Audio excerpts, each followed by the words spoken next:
Hi, my name is Sharleen. Today I'm going to talk about the difference of women's movement in the 1920s and the 1950s. In the 1920s, women were considered intellectually inferior to men.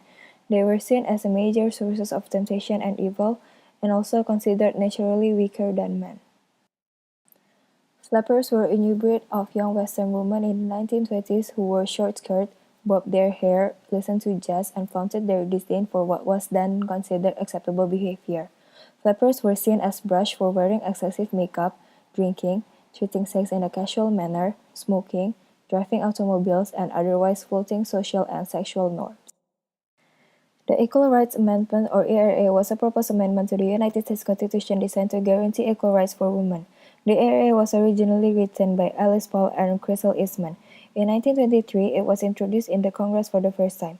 In 1972, it passed both houses of Congress and went to the state legislatures for ratification. The resolution in Congress that proposed the amendment set the ratification deadline of March 22, 1979. Through 1977, the amendment received 35 of the necessary 38 state ratifications. 5 states later resigned their ratifications before the 1979 deadline, though the validity of these rescissions is disputed. In 1978, a joint resolution of Congress extended the ratification deadline to June 13, 1982, but no further states ratified the amendment before the passing of the second deadline. Several feminist organizations disputing the validity and/or the permanence of the ratification deadline, and also disputing the validity of the 5 rescissions, continue to work at the federal and state levels for the adoption of the ERA. 1928 Olympics were the first Olympics that women were allowed to compete in. There were many arguments about these actions. Some said that it was inappropriate since women did not compete in ancient Greek Olympics. Others said that physical competition was injurious to women. By 1928, women were earning 39% of the college degrees given in the United States. It had risen from the original 19% it was at the beginning of the century. By 1950, American women had come a long way but had a long way to go.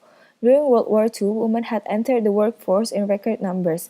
But now that the war was over, many returned home and their jobs were taken over by the men. The next wave of the women's rights law wouldn't come until the early to mid 1960s, when the Equal Pay Act was passed in 1963, which meant that women who did the same jobs as men were still paid less. In the 1950s, professional jobs were still largely closed off to women. It was not unusual for companies to have a written policy that stated that women should be paid less than men. On average, women earned only 60% of what men did. In addition, many women faced pressure from their families to stay home and not work at all outside the home. By 1960, only 3.5% of lawyers and 2% of business executives were women. By comparison, in 2005, 30% of all lawyers were women, and 73% of women were working in white-collar jobs. Since 1982, women have earned more university degrees than men. As of 2004, they earned 58% of all bachelor's and master's degree, and 44% of all doctoral degrees. In addition to facing family and social pressures to stay home, cook, and raise children, women's rights in the home were severely limited. In many states, women's property rights were still restricted. In some states, women could not make contracts, including wills. They also could not sell property, and in many cases, they could not control their own earnings. All of these were the legal rights of the woman's husband or father. In politics and social situations, women were second-class citizens. They had the right to vote since 1920 but did not hold office in any large numbers. As of 1960, only 234 of 7,700 state legislators and no governors were women. Only 2 of the 100 United States senators and 15 of the 435 members of the House of Representatives were women. There were no women on the Supreme Court, and only 2 of the 307 federal district judges were women.